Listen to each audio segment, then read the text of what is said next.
What's up everyone and welcome to Roby Tech, where I, Justin Roby, aka Roby1 Kenobi, talk tech with you wonderful people. We're gonna get you up to speed on everything going on in the PC hardware and gaming world. With the caveat, it's CES week, so we'll get what we can in 10 minutes. So CES is in full swing and we've got a lot to talk about. Everything from AMD knocking it out of the ding dang park with the new CPU and GPU announcements, 8K everything, I mean literally 8K everything, 300 plus megahertz refresh rate monitors, new cameras and smart cities of the future. Sit tight, this is Roby Tech.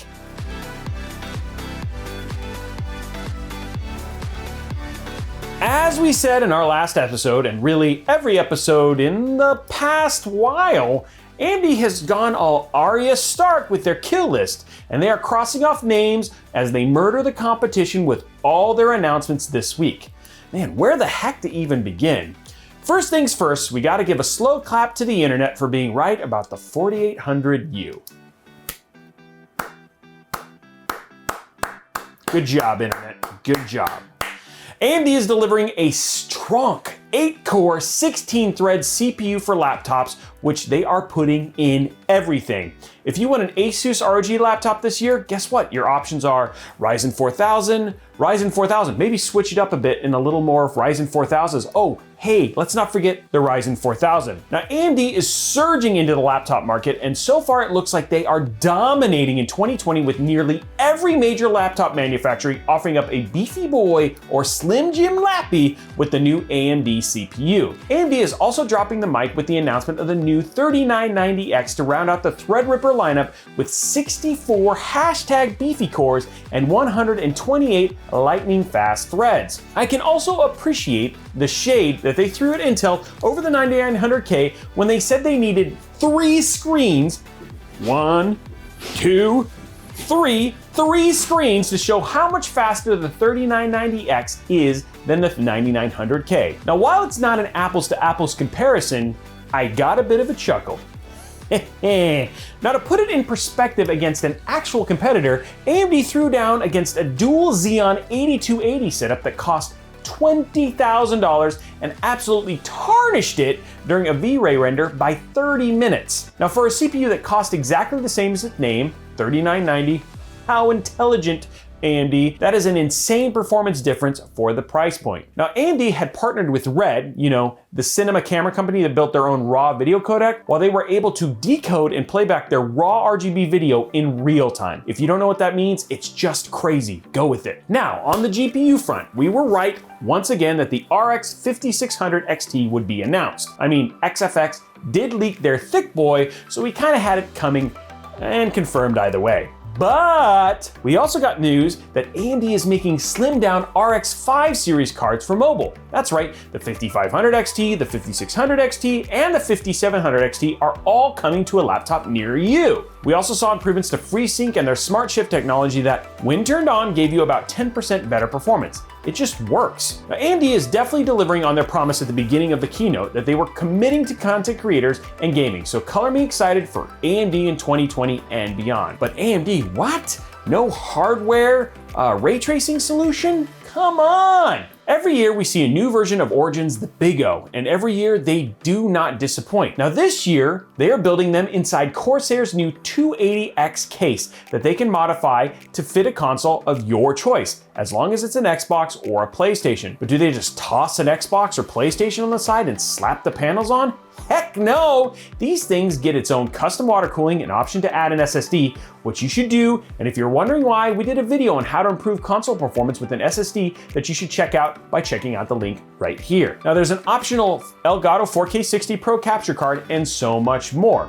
Look, Origin PC is making some dope PCs. This is gonna be dope and I want it. And guess what? You can get it because pricing starts at $2,400 and goes up from there based on any upgrades and extras. I'm super stoked about this and I'm excited that hopefully Origin is gonna send us a test unit. I've reached out, we'll let you know here on the channel. Okay, so it's been a while since Alienware made headlines with anything, but this year at CES, they've got people abuzz with their Nintendo Switch looking concept called UFO. I am actually really excited about this. Now, while they're keeping the guts and bolts of the device a secret for now, it is a handheld device that can play PC games. What's that? PC games on the go? Heck yeah! The controller looks dope, and according to most reviewers, it feels solid, so fingers crossed that this ends up making it into production for key PC gamers that want to take their unplayed Steam library with them, so they can just feel bad about it being so close versus actually having it on their PC and feeling like they have no excuse to play them. Who knows? This might be the device that lets me clear out my list of shame on flights. Come on, Alienware, you need to make this real, because I got money to spend on you. Now this year, we've seen two major pushes in displays. For TVs, 8K was everywhere.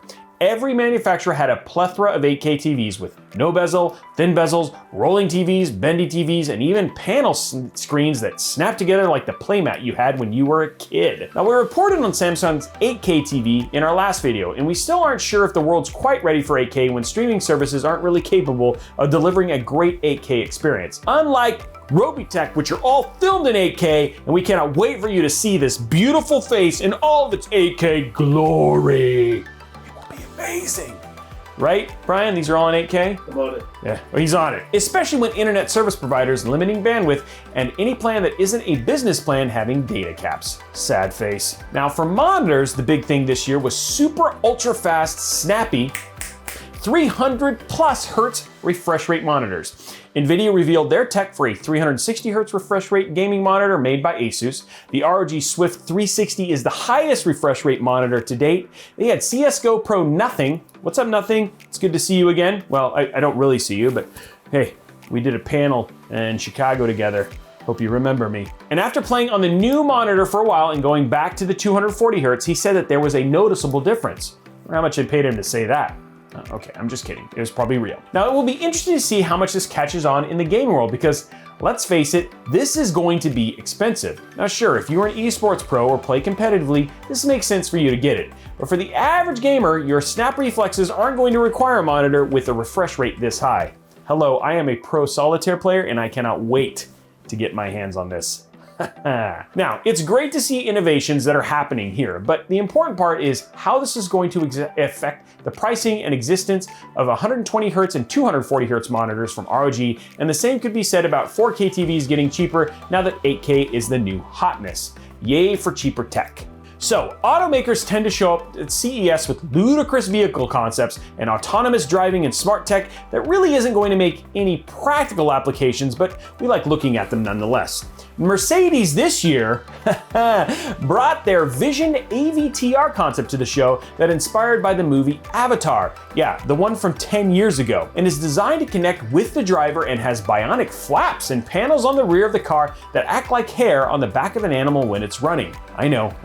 But listen, seeing this in demos and with it actually moving is actually really cool. But a car like this is likely not going to be making it in production. But the ideas inside of it could be pretty cool for the future of sustainable travel. Now, Mercedes did bring John Landau to the stage to talk about it and the upcoming Avatar sequels, but let us know what your thoughts are on the weird Vision AVTR concept in the descriptions below. In other car land news, Toyota and Hyundai both looked at smart cities and how they could look into the future. In Toyota's keynote, they said that they would be building their idea of a smart city at the base of Mount Fuji in Japan, where the town would be powered by their hydrogen fuel cell technology. In the city, you can expect every piece of smart tech imaginable, from robots to waste management to box-like vans that are autonomous and could be used as food trucks, coffee stands, medical facilities, and mobile living spaces. Heck, even a portable Robotech studio. Okay, maybe that wasn't on the list, but I just added it and it's gonna be cool. The thing is, they actually plan to build this woven city with the intent on giving smart tech manufacturers a place to bring their technology and have it tested in the real world with people that will actually use smart tech on a daily basis. Unlike my parents, who don't use any smart tech at all. Hello, Alexa? Is Alexa a real person? Hyundai, on the other hand, appeared to be a bit half-baked, if I'm honest, after watching Toyota's take on Smart City of the Future. Hyundai plans on making modular smart vehicles that, while they do sound cool on paper, in practice, it's gonna be much more difficult to get the world to adopt. They also touted a flying car called the SA-1, which is actually an oversized drone capable of flying around with a pilot and 4 people. They've partnered with Uber on it, so that means I'm never getting in one. Aside from their car that's just a VTOL plane copter, they think that cities will use their ginormous hubs as a place where these vehicle pods and the S1A1 can park. Apart from the fact that these will mean cities need more than one to be viable, and the fact that it would require a significant, and I do mean significant, amount of real estate to build, this kind of transportation of the future just isn't in the cards with the way our current infrastructure is built. What do you think about all these smart vehicle transportations of the future concepts? Let us know in the comments below. In other news of things I didn't know I needed and still don't think I need, but I'm very much wanting to try, Samsung released their invisible keyboard tech that looks interesting in a video, but in real world, I'm not sure how this is gonna work. Called Selfie Type, it takes the camera from your tablet or phone and uses AI to look at your hands and fingers as if you were typing on a keyboard with them. Now, no weird laser keyboard that gets projected on the table, just you sitting there doing the magic typing hand thing. I swear I'm typing useful stuff. Selfie Type uses a standard QWERTY layout and doesn't require anything extra, just your hands. While this could be an option for people that don't want to carry around a Bluetooth keyboard or find them to be less than satisfactory, a lot of people really like the feel of a keyboard when they can type on, but we'll see if this catches on. Now, why the heck are we talking about a professional grade camera on the show? Honestly, it's because Canon made this really cool video with a car photographer, Larry Chen, and we want an excuse to show it off because it has a twin turbo Lamborghini that shoots flames out its butt. Truth be told, tech is also definitely top notch. The new 1DX Mark III is Canon's new flagship DSLR that is capable of shooting 5.5K video, almost to 8K for Robitech there, Brian, woohoo, at 60 FPS in RAW. I mean, could you imagine how good PC builds would look with this thing? Ooh. Sexy. Now, using a larger 20.1 megapixel sensor that is designed for speed and reduces noise, the $6,500 camera, and that's just how much the body costs, by the way, is the king of camera castles in pretty much every aspect. It's amazing in low light and great with high-speed action thanks to the dual pixel focus mode.